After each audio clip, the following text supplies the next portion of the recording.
Okay. You mean there's going to be more than one take?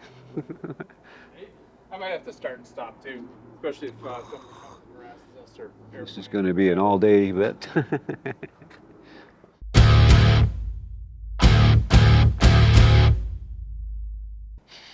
Timothy James.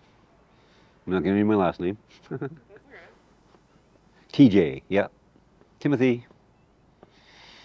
Just an average person on the planet.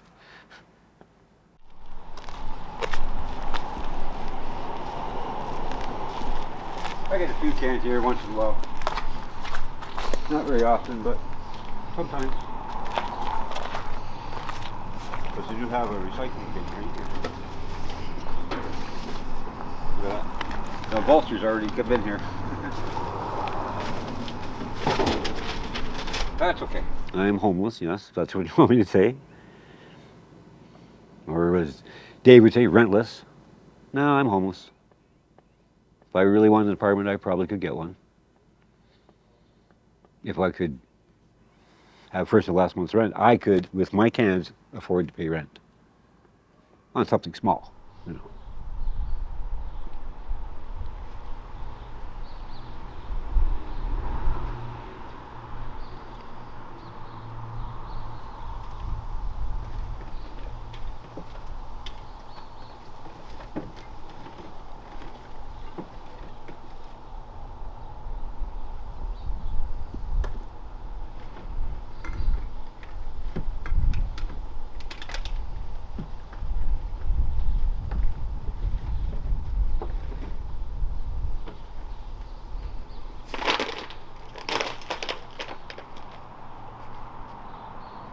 Orillia, Ontario. That's where I was born.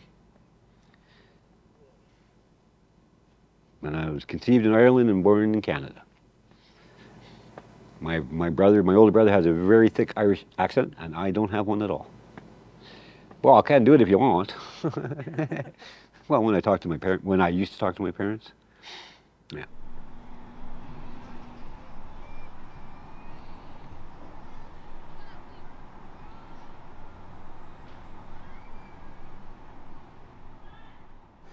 My mom and dad got divorced when I was 2. So my mom has my brother Terry, me, Kathleen, Scott, and Steve. My father has. He was the father of me, my brother, and my sister. And when I hunted him down when I was 15, I asked because he had this girl with a baby. And I said, "How many kids do you have?" And he said, "Well, approximately 50. So I actually met my other brother Terry, my other brother Tim, my other sister Kathy, and another sister named Ashley. So I met 5 out of the, yeah. He introduced me to, yeah.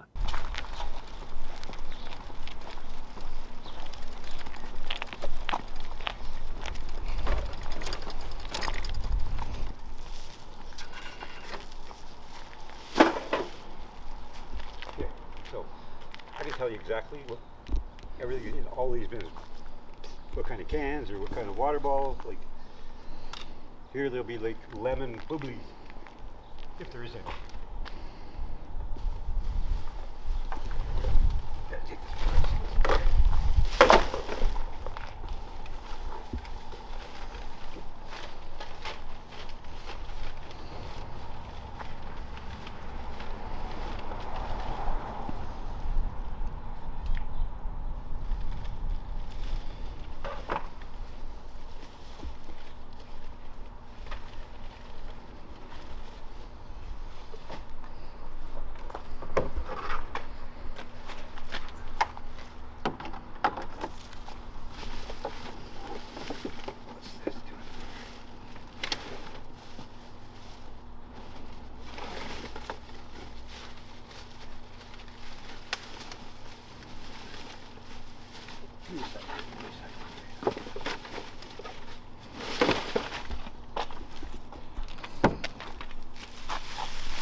told you, lemon boule.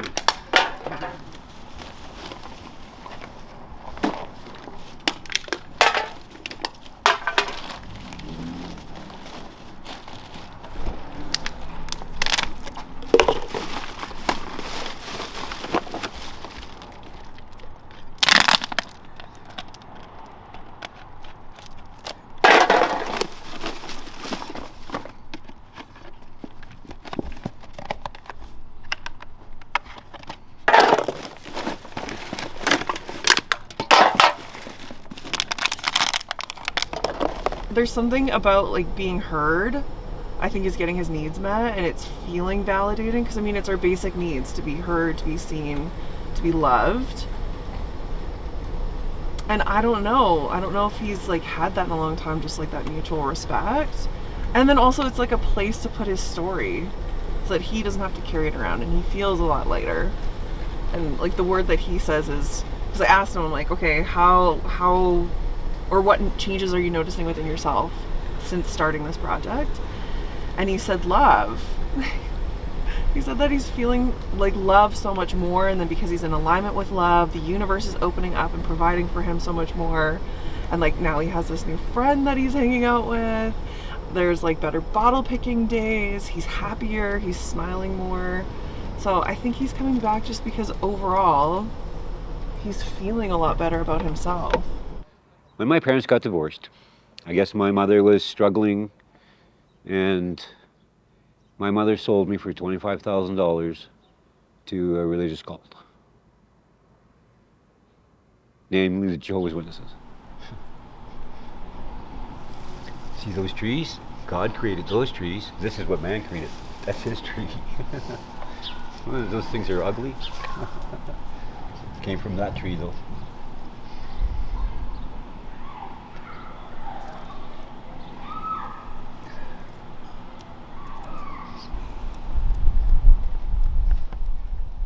I guess I wanted to go.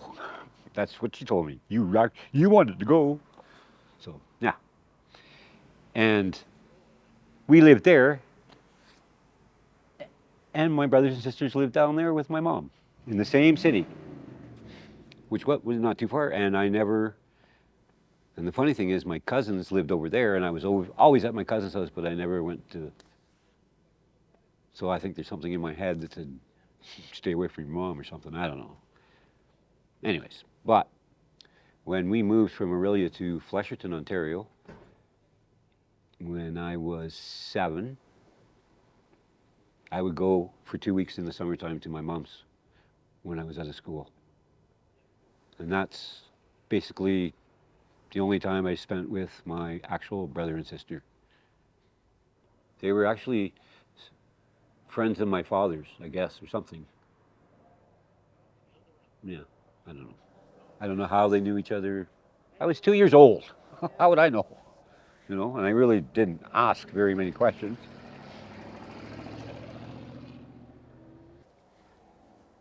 Well, I look back at it now, it's hell. Absolute hell. Like, you know, they have no Christmas, no birthdays, none of that, you know, and they actually suck the childhood out of me. Right? I've been on my own since 15. You know, when the Jehovah's Witnesses, they couldn't handle me anymore. Well, you know, they sent me back to my mom, and she couldn't handle me. She went to court and had me deemed uncontrollable. And so then I went into foster care, jumped around a couple of places, and then I went to live with my girlfriend for a while that was with for a year or so, Janet, and then her mom kind of molested me there, and then I hitchhiked to BC. Or was that all at 15? Yeah. Yeah. So when I met Tim, it was the second day of our project, the second Monday, and I was sitting outside the bottle depot, like waiting for Dave to show up, and this guy rolls up on a bike and he's like, "Hey, are you Jen?" And I'm like, yeah. And he's like, you filming something? I'm here to film. This time sucks. And just was so upset and so cranky with me. But he was there and I was like, how do you know me? Like, who are you? And he's like, oh, I'm a friend of Dave's. I heard you're doing something. And he has shown up every Monday since. And he has like just softened so much. I can like tell that his heart is opening so much, even to like people and opportunities, and it's so cool just to see him like being more open to coming to this, and I'm watching him connect with people on deeper levels, you know, and just like so less guarded and so less angry about the world. So it's so funny in comparison of like when I first met him to now. Very different guy. It was Kelowna was great, a little town. I loved it there. And then I picked some fruit, drank a lot of booze, did some dope. And then just one day I went, well, I guess what I'm going to do today, I think I'll go to Montreal. I went to Montreal. And then I went to, what am I going to do today? Oh, I'll go to Ottawa. He's like, to Ottawa. Where am I going to go? Back to BC, back and forth. Why do you think you became more of a nomad in that state? That would have Oh, been my! 15, I right? called my mother one time from, where was I, Regina or something. And she said, man, you're a freaking gypsy. Because I don't know, I enjoyed traveling, meeting people. It was great. I never had any like bad experiences hitchhiking. You know, they were all good people.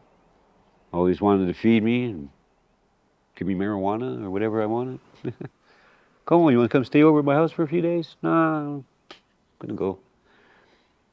Do you think you subconsciously went from this like super restrictive lifestyle to Probably, the freest lifestyle probably, possible? probably. Yeah, probably. That's a good analogy. I like that one. Because I always say, I am free.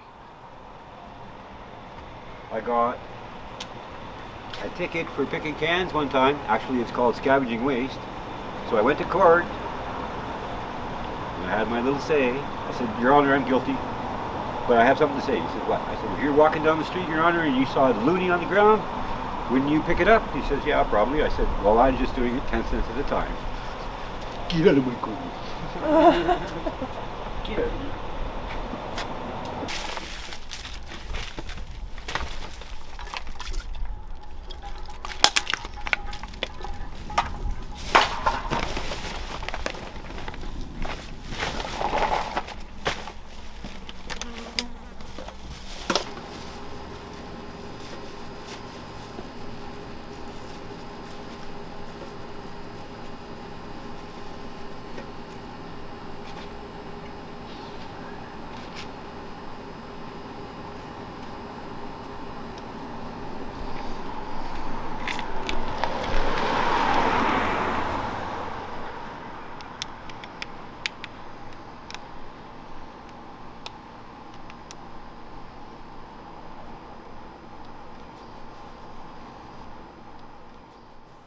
Thing, I get up in the morning, grab a coffee, something to eat, get some cans, get a coffee, something to eat, get some cans, and this is the time I usually go buy some beer. But I'm not buying beer today. 4 days, no beer. Tomorrow will be 5, maybe. We'll see. I just decide, no, I'm not drinking today. But then I always fall off the wagon sooner or later.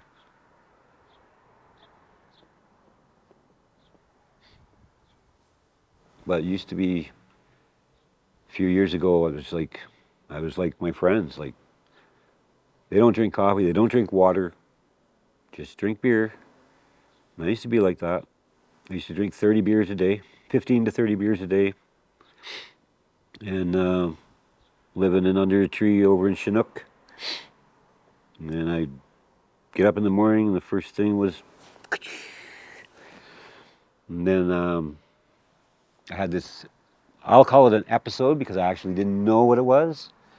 That made my body shake and I was hallucinating, and it only lasted like for 10 seconds. And I was kind of, whoa, what was that, you know?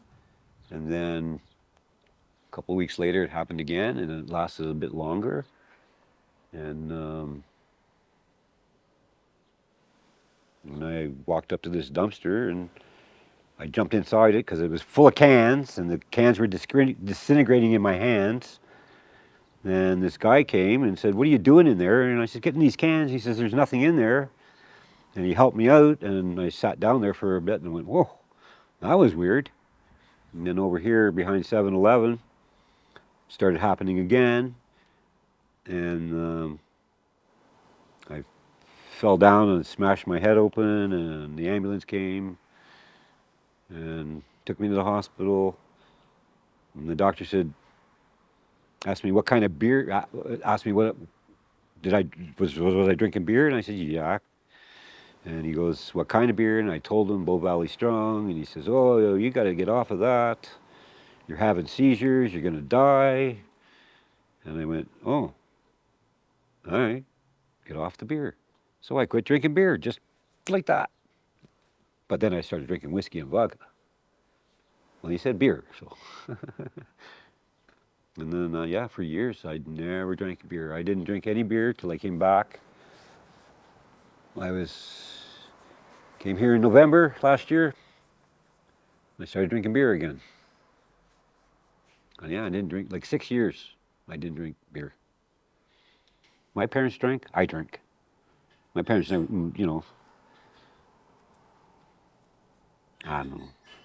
I think I was born with the fetal syndrome, alcohol fetal syndrome.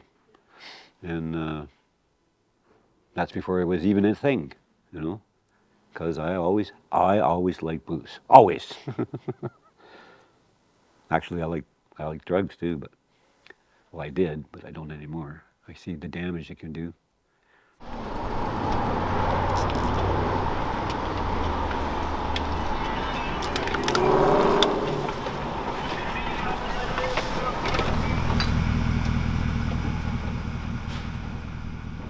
Do I blame my mom for selling me? Yes, I blame her, but I forgive her because I think she thought at that time she was doing the right thing.